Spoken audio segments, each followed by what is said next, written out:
উনি যেটা জানতে চাইছেন যে উনি একটা free fair and credible election জাতিকে উপহার দিতে চান, আমাদের প্রস্তুতি আছে কিনা জাস্ট এটুকু উনি জানতে চাইছেন।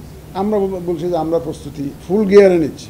তো আসলে যে ওই গত বৃহস্পতিবারে ওনার সাথে তো আমার একটা সৌজন্য সাক্ষাৎ হয়েছে, ওটার ব্যাপারে একটু পরে আসছি। সৌজন্য সাক্ষাতে তখনও কিন্তু আমার ওই হসপিটালে যাওয়ার বিষয়টি নির্ধারিত ছিল। শুক্রবার দিন আমি হসপিটালে চলে গেছি। So I could not tell people যে আমি এখন প্রতি পদে পদে তো আমি জানে চলাফেরা করতে পারবো না রে ভাই। আমি তো মানে জেলখানার কয়েদির মতো কোথায় গেলাম প্রত্যেকটা পদক্ষেপ এইটা তো জানে। আমার কি অসুস্থ হওয়ার অধিকারটাও নাই নাকি? আমি বুঝলাম না। অসুস্থ হয়ে গেছি, ডাক্তারের কাছে গেছি এবং আল্লাহর মধ্যে এখন ভালো আছি। আমি আশা করেছি আপনারা হয়তো দোয়া করেছেন, আপনি যে এত লোকে দোয়া করলে তো ভালো না থাকা উপায়। অসুস্থ হলে আপনারা তো আমার সৈন্য সামন্ত কম নাই, মিডিয়ার সৈন্য সামন্ত কম নাই। আমরা তো আপনাদেরকে পর মনে করি না, আমাদেরই অংশ মনে করি। আপনি অলওয়েজ আমি এটা বলেছি। আসলে ওটা ছিল ওনার সাথে আমার সাথে কিন্তু এটা সৌজন্য সাক্ষাৎ। ওনার সাথে ওইভাবে ফর্মালি আমি আসলে টেক ওভার করার পরে ওনার সাথে ওইভাবে কোনো ফর্মালি কোনো বৈঠকও করি নাই আসলে আমরা ওইভাবে।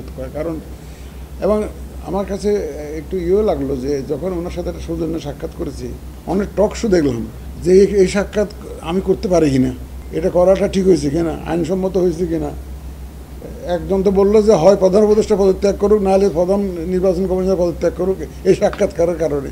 অথচ আপনারা বলেন যে উনি তো লন্ডনে একটা কথা বলে আসছেন, আপনার সাথে কি যোগাযোগ হয়েছে, কী ইলেকশন কবে হতে পারে। এখন উনিও নিরপেক্ষ, আমিও নিরপেক্ষ। সাধারণত দেখা হয় না কখন সিইসির সাথে সরকার প্রধানের যোগাযোগটা সরাসরিভাবে হয় না কখন, যখন একটা দলীয় সরকার ক্ষমতায় থাকে। সরকারের পরিচালনা যদি একটা রাজনৈতিক দল চলে, তাহলে তো প্রধান যিনি হেড অফ দি গভর্নমেন্ট থাকেন উনি যদি দলীয় প্রধানও হন, দলের প্রতিনিধি হন, তাহলে তো উনি ইলেকশনের প্রভাব বিস্তার করতে পারেন না নিজের দলের জন্য। সেই জন্য CEC is not suppose to meet the head of the government. মূলত এটা হচ্ছে মূল কারণ। এখানে আমি যেমন নিরপেক্ষ, এটা উনিও কিন্তু নিরপেক্ষ। এবং আমি এই সৌজন্য ইট ওয়াজ মূলত একটা সৌজন্য সাক্ষাৎকার, একদম সৌজন্য সাক্ষাৎকার। তবে আপনারা সভাপতি প্রশ্ন করতে পারেন যে একজনের সাথে যদি সৌজন্য সাক্ষাৎ হয় তাহলে কি আমরা দুজনে সালাম আলাইকুম ওয়ালাইকুম সালাম দেখে চুপচাপ বসেছিলাম? এই প্রশ্ন তো জায়গাটা স্বাভাবিক। এখন উনি একজন প্রধান উপদেষ্টা এবং এই মুহূর্তে ইলেকশনটা হচ্ছে যে আলোচনার কেন্দ্রে। আমি হলাম প্রধান নির্বাচন কমিশনার। সুতরাং এই সৌজন্য সাক্ষাৎকারে স্বভাবতই সাইড টক হিসাবে কিছু তো আসে, এটা তো আসে। তো এটা কোনো এজেন্ডা নিয়ে আমি কোনো আলোচনা যাই না, ওইটাকে সৌজন্য সাক্ষাৎকারে আপনি বলতে পারেন। তবে ওই কথা প্রসঙ্গে তো অনেক ইলেকশন নিয়ে তো কিছু তো আসেই, এটা তো স্বাভাবিক কথা। ওটা উনি যেটা জানতে চাইছেন যে উনি একটা free fair and credible election জাতিকে উপহার দিতে চান, আমাদের প্রস্তুতি আছে কিনা জাস্ট এটুকু উনি জানতে চাইছেন।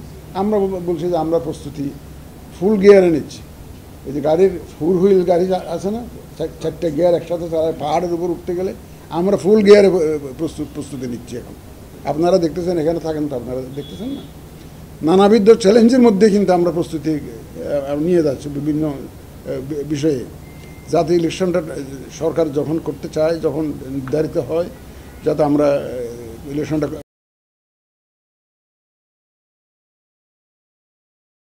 বোধ হয় যে নির্বাচনের তারিখ নিয়ে কোনো আলোচনা হয়েছে কিনা, নির্বাচনের তারিখ নিয়ে কোনো আলোচনা হয়নি। ওইটাকে আমার উদ্দেশ্য ছিল না।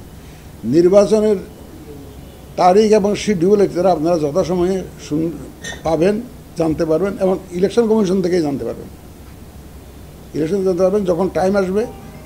আমরা অবশ্যই আপনাদেরকে জানাবো। এটা একটু অপেক্ষা করতে হবে, ধৈর্য বাদ ভেঙে গেলে হবে না। তাতে এখন আমিও এই সৌজন্য সাক্ষাৎকারের মাধ্যমে আমিও বুঝতে পেরেছি উনি অত্যন্ত আন্তরিক। একটা ডেমোক্রেটিক ট্রানজিশন যাতে হয় এবং একটা নিরপেক্ষ নির্বাচন যাতে হয়, এ ব্যাপারে উনার আন্তরিকতা প্রশ্নাতীত। আমি বলবো এটা প্রশ্নাতীত। যেমন আমাদের আন্তরিকতা প্রশ্নাতীত, উনারও আন্তরিকতা প্রশ্নাতীত। এখানে একটা সুবিধা হয়েছে যে আমাদের ওয়েভলেংথটা মিলে গেছে। অ্যাটলিস্ট নির্বাচনটাকে গ্রহণযোগ্য, সুষ্ঠু, নিরপেক্ষ করার জন্য আমরা এখন একই ওয়েভলেন্থে আছি, আমার তো বলতে দ্বিধা নেই। উনি এ পর্যন্ত কোনোদিন এ পর্যন্ত আমাদেরকে কোনো দলের জন্য কাজ করার জন্য বা কিছু একটা ফেভার করার জন্য বলেন তো নাই এমন। এবং উনি পরিষ্কার ভাষায় বিভিন্ন জায়গায় বলে বেড়াচ্ছেন, এবং উনার যে কথাবার্তার যে নির্দেশনা আমরা যেটা বুঝতে পারি যে উনি অত্যন্ত একটা আন্তরিকতার সাথে একটা neutral, free, fair, credible election জাতিকে উপহার দিতে চান। এটা দেশে বিদেশে যেমন বলছেন, আমি অতীতেও বলেছি আপনাদেরকে। তো ওই দিন সৌজন্য সাক্ষাৎকারে উনি সেরকম একটা ইন্ডিকেশন দিয়েছেন আমাদের, জাস্ট উনি আমাদের প্রস্তুতিটা আছে কিনা জানতে চেয়েছেন।